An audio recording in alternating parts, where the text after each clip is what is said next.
Hey everybody, and welcome to M&N. I'm Naika, And I'm Malik. and today we'll just be discussing a show that you actually put me on to and I really like. Sex Education on Netflix. Woo! Yes. Great show. Now, if you don't know what Sex Education is on Netflix, it's a show just about this guy named Otis. Yeah. He teams up with one of his peers, Maeve, and basically he just gives good advice about Sexual sex. education. Yeah, it's literally it. And his mom is actually a sex therapist. Yeah, Dr. Milburn, sorry. She's a sex therapist, and she helps the adults get, whatever they got to do to get through and have good sex. And Otis basically is the sex education teacher of his school without everybody knowing. But Maeve is like, we're gonna get paid from this. Which she's a badass character. I really like Maeve's character. Her. So like we did before, who's your favorite character from favorite to least? You don't have to name all of them because there's a lot of characters in this show. There's a lot of characters, and let me shout out, listen, diversity in Netflix is amazing. I love the Netflix diversity. I feel like almost every show now I watch on Netflix or movie that is Netflix made, to make that out, when you when you go on Netflix and you see that N by the that N on the little, they usually have it in a little corner. Well, I pay attention to that. They have it a little N on the corner, meaning that is their series or their movie. And Netflix has been doing really good with diversity. Yep, like I told her. They got a their little black intern or whoever, colored intern who was exactly. And I feel like everybody from either sexuality to race can connect to somebody in each Netflix show. Exactly. And I honestly, yes, they have diversity from race to sexuality to just everything you can think, to even disability, because there was a guy on the show who was, he had a disability. Yeah. And I just thought that's amazing. So yes, I love Netflix for that, and I will continue to watch anything Netflix made because of that. So, because that's one of my things that I love. Growing up, you haven't really seen a lot of it, and now it's like the most all of us had was pretty much what, That's a Raven. Yeah, just a few things. Just a few things. You mostly saw white people and everything, white men, white women, and everything, and it's like now we can choose to who we like and who we want to connect to, and I love Netflix for that. I will always support Netflix because of that. And so now let's get to the show. So like Malik asked me, my favorite character, honestly, I love Eric. Same. Because he's he's so natural with everything. It just flows right. He's a character that's really proud of who he is, and he stands in his truth, and I love that. I love the fact that he's so truthful and honest about who he is, and he's unapologetic about who he is. Yeah, I think that is amazing. That was beautiful writing for that character. And another one of my favorite characters was Amy. I love Amy because I'm all about women finding who they are. It's a journey that we all go through in life. And she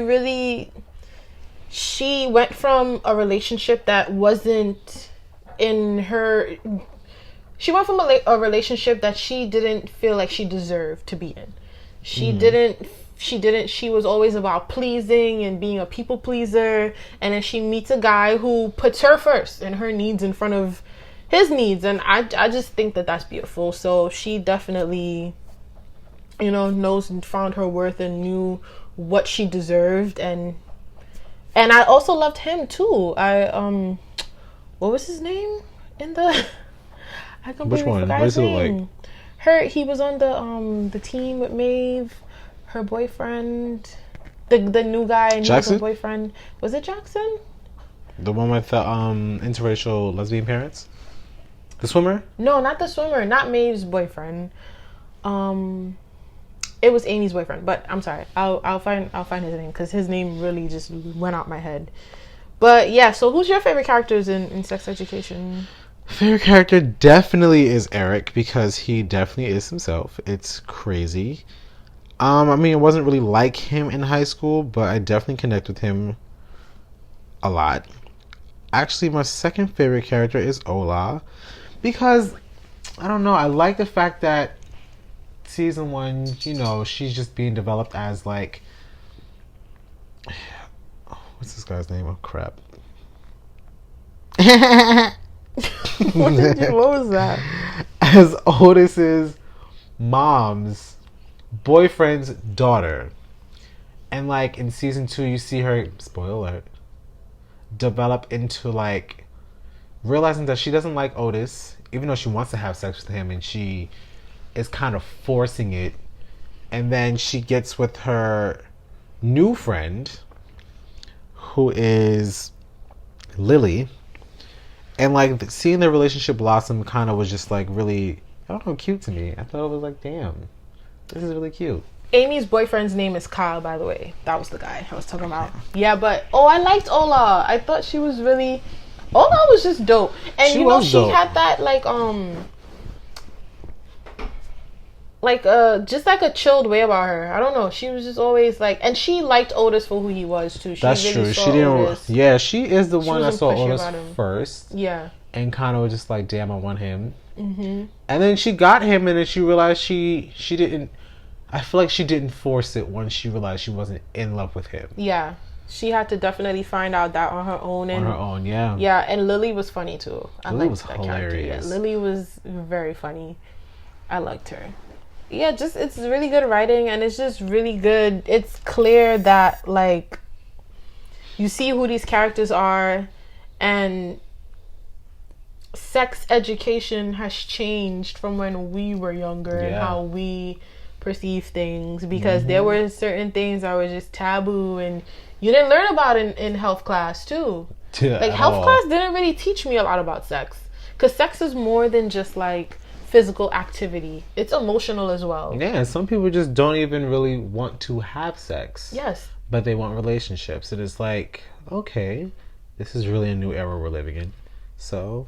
And you just learn about how much of like mentally sex is more like it goes. I'm trying to figure out what I'm trying to say. Yeah. It goes more than physical. Yeah, it's mental too, like mental stimulation. Yeah. If that's even a thing, if I'm saying it right. But yeah, you have to stimulate the mind before you can stimulate the body. Yes. And that's the best sex. Honestly, like that connection. Exactly. We will be going into spoiler alerts, so. Yes, by the way, yeah, this is apparently what we do now. Just spoiler alerts. So yeah, we'll be having that. So sex education. What did you feel about so for you, Malik, and it looked like he never felt comfortable with Amy. Mm-hmm. He's just always like the first part of like the first episode, they're having sex and he's just out of it and he can't like bust a nut basically. But he just has so much things going on in his mind as a character. Like, how did you feel about him? I feel like his character was very confused, but also knew exactly the reason why he was feeling the way he felt. Like, I don't really know how to explain it. Like, I didn't really connect with his character per se, but I could definitely get with like the parent part. Like that part I could say I connected with a little bit.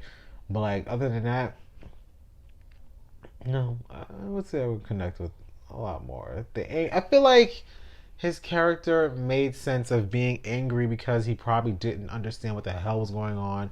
Then his upbringing was just like, you can't talk to anybody in the family because they probably won't understand and they probably just turn their back on you. And his mom looked like she was kind of scared to even like overstep, with the father, which she finally finds her voice. Which is good. Yeah, which is great. But like in the first season, it definitely, you can tell that something was up with him. He was very angry at the world, but it made sense why he was angry and he only treated Eric like shit. Yeah. So it was kind of like, why are you? Because there was a scene where I think where he is assigned to be partners with Otis, science partners, and he goes to Otis's house, and then Otis's mom offends Adam, and then Adam goes to school the next day, and Otis is scared because Otis is thinking, okay, maybe he's gonna attack me, maybe something's gonna happen.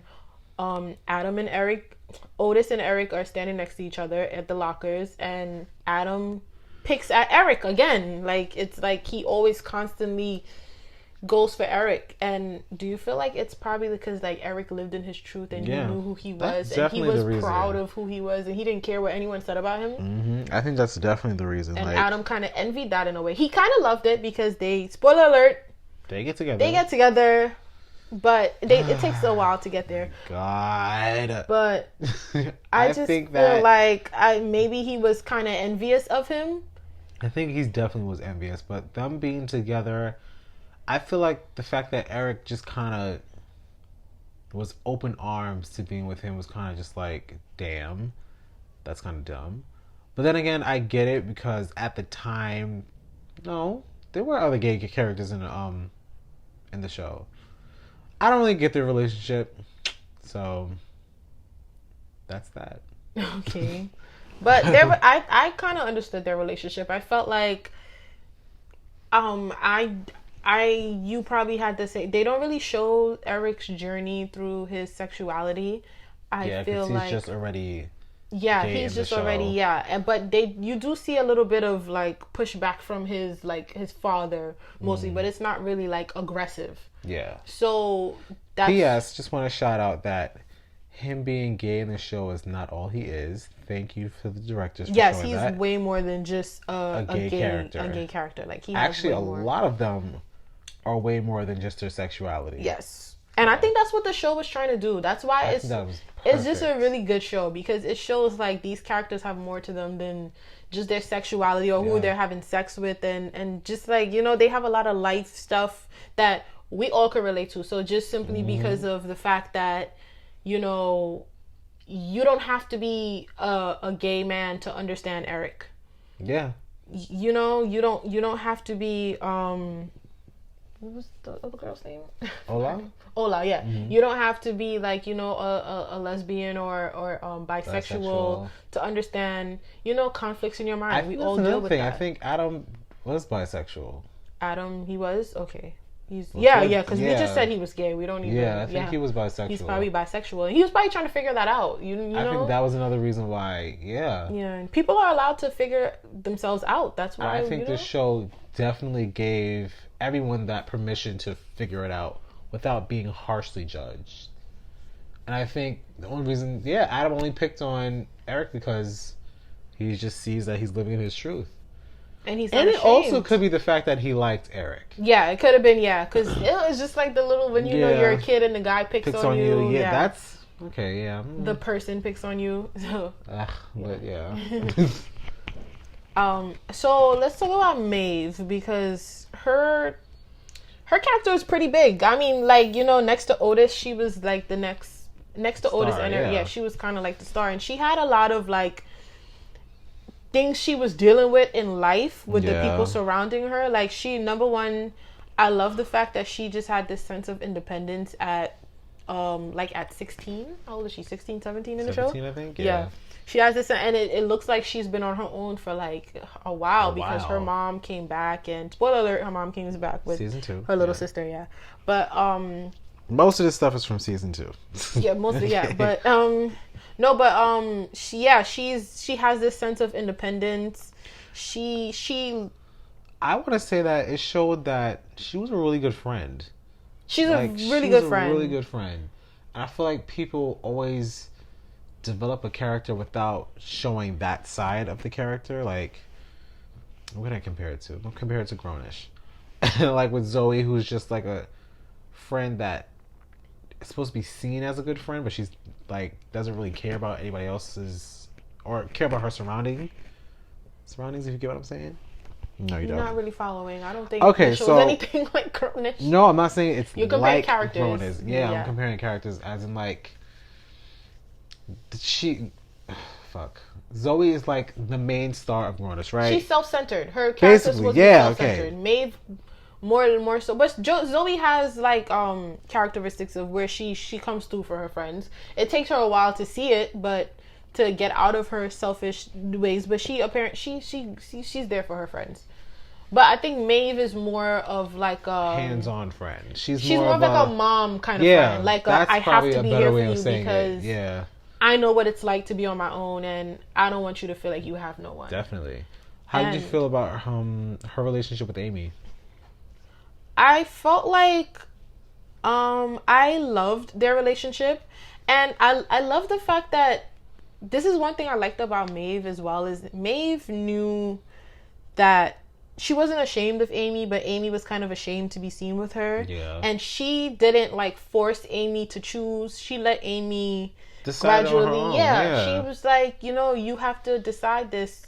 This is your life. You have to decide what you want. What you she didn't. I don't want to say she guided her to about the relationship with Adam, but I feel like she let everybody decide what they want to do. Yep. To do. She didn't force it upon Amy. Like she was so comfortable with smoking in like the little cut where they were hiding from everyone, and she was okay with that. And another thing is, when the show first started, a lot of people were like, you know, like she was titled as the school slut, and she kind of, even though that was not her truth, she still was this person who was like, I know who I am. And I think that's what I love about her character. Her character never really gave in to the peer pressure or the bullshit. She was like, okay, I'm a slut, fuck you. And then when you go into the show further, you would notice that it was all made up. Right. But yeah, and even people who aren't her friend, because she was there for Ruby, when Ruby had the whole situation where her spoiler, she had a whole situation where, like, you know, her vagina being leaked, and she fought to really help her. She really did. She even got the whole school to help her. Actually, she even pulled Otis, like, hey, we have to help her, because she knows what it's like to be embarrassed and people shaming her. And Ruby was the one of the girls who were like, who shamed her, who basically just was like, ugh, she's disgusting. And Ruby went to her for help, and she helped her. Yeah. So Maeve's character really is like, she's that badass, a genuine bitch. Yeah, she's that badass bitch that, you know, we all love to see, because in a way we kind of want to be like. Yeah. And they show us that we can be that way, and it's okay. Yeah. To be, you know, just down for your friends, love everybody, don't care about what no one says about you, because at the end of the day, people are always going to say things about you. That's true. Yeah. How did you feel about the love square between Otis, Ola, who else was it? Hold on. Did you say the love square? That was the first time I heard love square. Because it was like 4 people that was just like, because remember you had, wasn't it a triangle with Otis, Ola, and Maeve? And don't forget, what's his name? Was it Justin? What is his name? Oh, it definitely was Jackson. There we go. Goddamn. It definitely was. So yeah, it is a love square, because Jackson wanted Maeve, Ola wanted Otis. But then again, it's not really a love square, because Otis and Maeve wanted each other, and Jackson wanted Maeve, and Ola wanted Otis to basically like commit to her more, because she kind of always knew he liked Maeve. Like, Maeve was his first choice. But spoiler alert, Maeve was always his first choice. I think he in loved that her. relationship, both of them were kind of like settling. The Jackson and Maeve relationship, I wasn't really sure. I feel like she had to go through that to know what she wanted. Yeah. And Jackson was the one who was spoiler alert, he was her fuck buddy, and I guess she probably felt like maybe I should be with him because he's nice to me. He treats her well.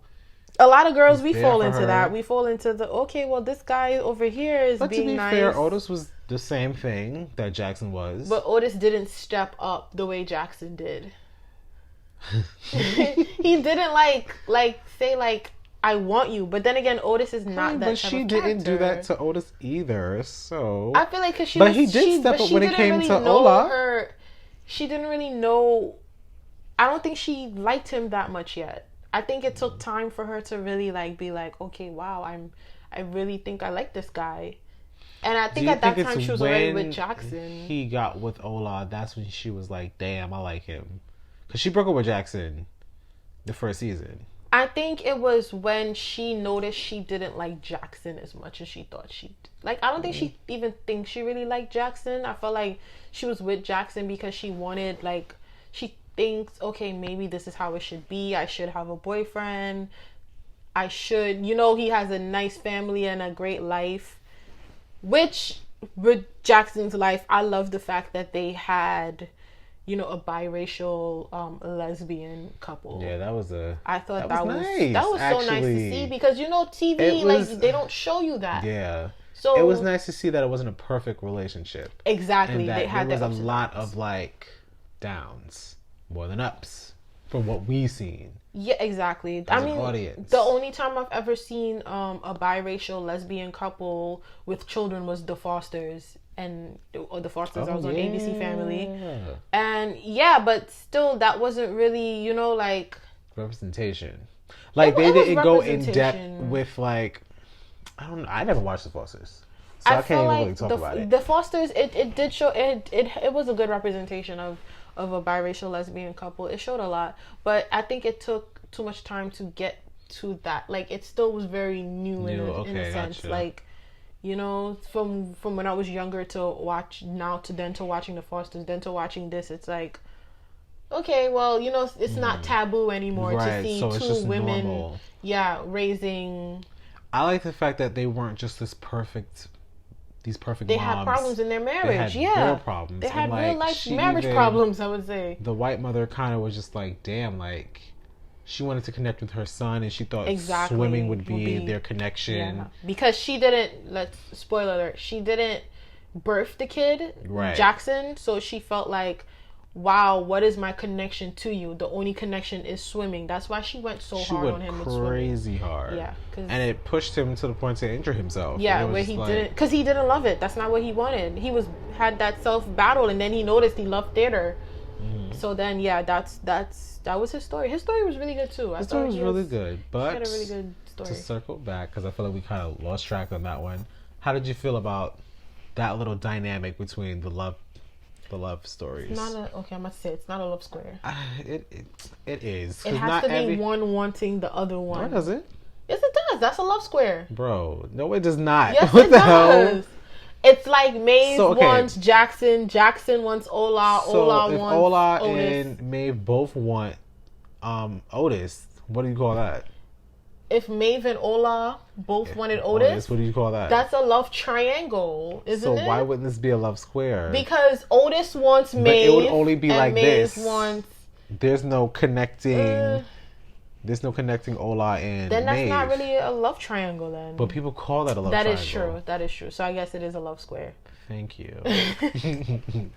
I thought that the love square, was interesting. I mean, I felt like Maeve and Otis, because they're still not together. Oh, they're not. I don't know why I thought they were. They definitely are not. They're still not together. Oh crap! But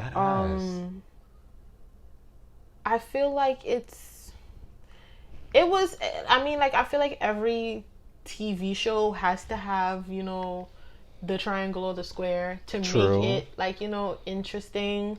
But I just love the fact that it wasn't too focused on, because I was looking more like the character growth and the dynamics in the character. I wasn't really looking much of I just thought Maeve liked Otis and Otis liked Maeve, but they were in two different relationships that they had to grow from to be together. Honestly. Do you think Otis grew from his relationship? I felt like Otis liked that he was liked. And that's what, because I think he did like Ola, but I think he was more so because he's that shy guy who never really had a girl's attention. Part, that's when he was just like, I'm not into it. I feel like that's when both of them realized, yeah, this ain't it. I don't think it was because of Ola, though. I think it's because he's kind of damaged, because through his whole life, all he's seen was sex. His mom is a sex therapist, and she works at home. So and then you wake up and to your mom having sex next to you. That's just gonna turn you off of sex. They had sex next to each other? No, his mom's room was really next to his. So but I mean, I feel like that's when I was saying, I think that's when he realized he didn't like want to be with her. I think he just wasn't ready yet. To be with Ola? I think he just wasn't ready for sex. But he had sex. I don't think he wasn't. I think he had sex right after breaking up with Ola. He had sex at the party with like the drunk thing. But I feel like... Spoiler, he had sex with Ruby. He did.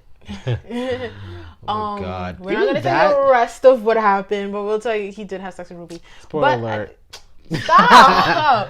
Just spoil everything. I don't like spoilers, by the way. I don't like spoilers. I love spoilers. But I think for Otis, because it starts with him not being able to masturbate. He finds it very uncomfortable, and I feel like the reason why he kind of finds it uncomfortable, probably, and this is just my interpretation, is because of the fact that his mom is a sex therapist. She's very open about sex with him, which is a good thing, but maybe that can damage you a little bit, because like, I don't want to talk about sex at like 16 with my mom. That's weird. And I'm sure she's been trying to talk about it longer with him. And then I also feel like he hears his mom having sex, so it's like that kind of would just turn you off of sex or make it feel like, okay, this is really uncomfortable. But I mean, I wouldn't say that, because in season 2 he was jerking off 24/7. Yeah, but it gradually went there. Yeah, but that's when he was having sex. When he was trying to have sex. He didn't have sex yet, though. Yeah, but he was trying to have sex. But look at him. He had a jerking off issue. Like, he kept on jerking off anywhere. Like, he was jerking off in public. Yeah, so like, wouldn't you think somebody would want to have sex if they're jerking off 24/7? I think it's because he finally felt what it's like to jerk off, and that's why he kept on, because he couldn't even control himself. True. I don't think it had to do with him wanting to have sex, because jerking off and having sex are two different things. I think he definitely did want to have sex, though. I don't think he did. Well, this is my opinion. I think he did, and I think that's when he realized he just didn't want to have sex with Ola. And I feel like he was forcing himself. That's why he was doing that clock fingering thing. And that's when he was just like, damn, like, I don't really think this is... I think for both of them, it was just like, this is not it. That's why I feel like both of them just could not get into it. That's my opinion about it. Okay, so that's it for us from now. Go watch Sex Education on Netflix. It's an amazing show. You will love it so much. It's really good. It has a lot. You might find out some things sexually about yourself that you didn't know. So yeah, I honestly think it does educate you about sex. Yeah. I would say, though, you should watch it 18 or over, but that's just my opinion. Nah, if you're in high school, definitely watch it. Okay. We're not encouraging sex upon minors, but... We're encouraging education. But yeah, it does, like, sex is more... I love how it shows that sex is more than just... It's more than physical. It's more than it's porn. Way more it's more than all that extra stuff. It is. So yeah, go watch Sex Education on Netflix.